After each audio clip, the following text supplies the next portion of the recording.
ಇದರ ಉದ್ದೇಶ ಏನು ಅಂತ ನಾವು ನೋಡೋದಾದ್ರೆ ವಿಶ್ವ ಆರೋಗ್ಯ ಸಂಸ್ಥೆ 1988ರಿಂದ ಡಿಸೆಂಬರ್ 1ರಿಂದ ಈ ಒಂದು ದಿನಾಚರಣೆಯನ್ನು ಆಚರಣೆ ಮಾಡ್ತಾ ಬರ್ತಾ ಇದ್ದೀವಿ.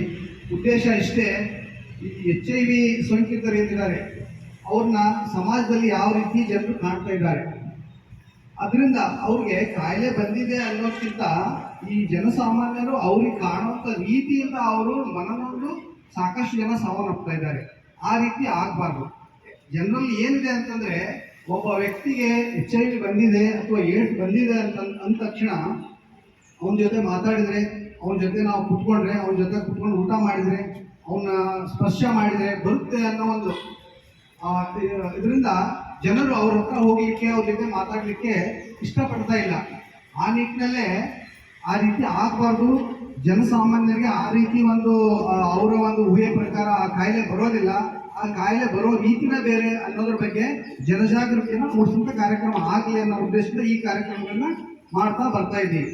ಆ ನಿಟ್ಟಿನಲ್ಲಿ 2017ರಲ್ಲಿ ವಿಶ್ವ ಏಡ್ಸ್ ತಡೆ ಕಾಯ್ದೆ 2017 ಸಹಿತ ಜಾರಿ ಬಂತು.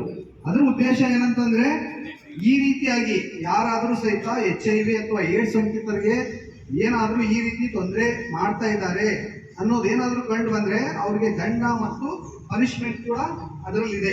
ಅದೇ ರೀತಿ ವೈದ್ಯಾಧಿಕಾರಿಗಳಾಗಲಿ ಅಥವಾ ಇತರೆ ಸಿಬ್ಬಂದಿಗಳಾಗಲಿ ಸಹಿತ ಅಂಥವ್ರಿಗೆ ಯಾವುದೇ ಚಿಕಿತ್ಸೆ ನೀಡೋಕ್ಕಾಗಲ್ಲ ಅಂತ ಹೇಳೋಕ್ಕಾಗಲ್ಲ. ಆ ನಿಟ್ಟಿನಲ್ಲಿ ಈ ರೀತಿಯಾದ ಒಂದು ಜನಜಾಗೃತಿ ಕಾರ್ಯಕ್ರಮ ಎಲ್ಲರಿಗೂ ಮೂಡಲಿ ಅನ್ನೋ ಉದ್ದೇಶದಿಂದ ನಾವು ಈ ಒಂದು ಕಾರ್ಯಕ್ರಮವನ್ನು ಪ್ರತಿ ವರ್ಷ ಮಾಡ್ತಾ ಬರ್ತಾ ಇದ್ದೀವಿ.